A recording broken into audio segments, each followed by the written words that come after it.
Hello students, welcome to your online class. We are going through history chapter 7.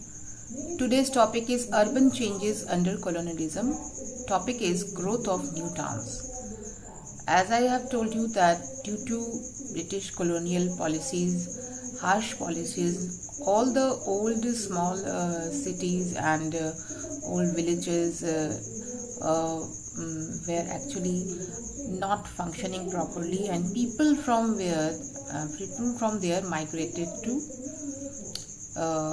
other places in search of jobs, employment and livelihood. So during this period, what happened, the British took control of many more regions, and in this way, to ensure the proper administration in India, the British new centers of British administration emerged. These were Bombay, Calcutta and Madras in 3 different directions of India, so that they can have a proper eye on all the 3 regions, 3 basically broad regions of India. So first is Bombay, Madras and Calcutta. These are the 3 regions and main regions from where the British took their administrative work, and these were known as 3 presidencies: Bombay Presidency, Calcutta Presidency and Madras Presidency. As you can see, this is a picture of as an outline of Indian map in the northern part of India, where you can see India is surrounded by Arabian Sea in the west, Bay of Bengal in the east, and in the southern part of India it is surrounded by Indian Ocean. So India has a very big coastline. There are many states around, many states are near this coastline. So it was quite obvious that ports develop in these cities, this part of the India. So what kind of cities developed what kind of new cities developed during the colonial period? 3 types of cities emerged: port cities, interior cities, hill station. What do you mean by port? Port is a place where ships came and loads and unloads things, and from where export and import goes on. Okay. So port is basically where the ship will stand. The ship will stand obviously in the ocean, and you can see that India is surrounded by 3 sides with ocean. So many port cities developed in the ancient time also, and during the colonial period new port cities developed. Okay.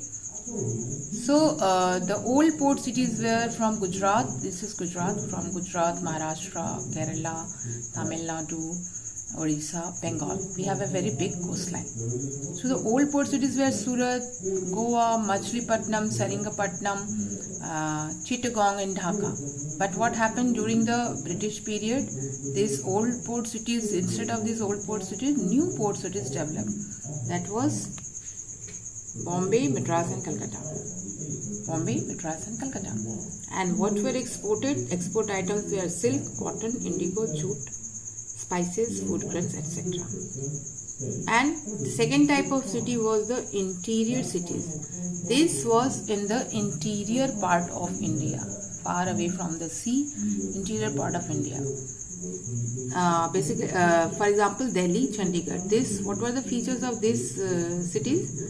They were well planned and well connected with railways, roadways and rivers. Okay. Third type of cities were hill station. The British were not accustomed to our very extreme type of climate, because India is very hot and the British United Kingdom is very cool. Most part of the United Kingdom is cold season. So when it is very hot season, they tend to go to the cooler places in India. So in this way, many hill stations developed like Shimla, Mussoorie, Ooty, Darjeeling, etc. So in hill station developed during this period, and British built many kind of facilities over there, like they built buildings, offices, town halls, mall roads, streets, theaters for their these facilities were built up for their comfort. Okay, so many British architectural things we will see here, like churches, etc. Okay, so this was the all about today's topic. So we will complete the next topic tomorrow in the next video actually. So some classwork will be given to you and complete that also. And if any query, you can actually complete the classwork, and when you come to school you will show us the classwork. Okay, see you in your next video.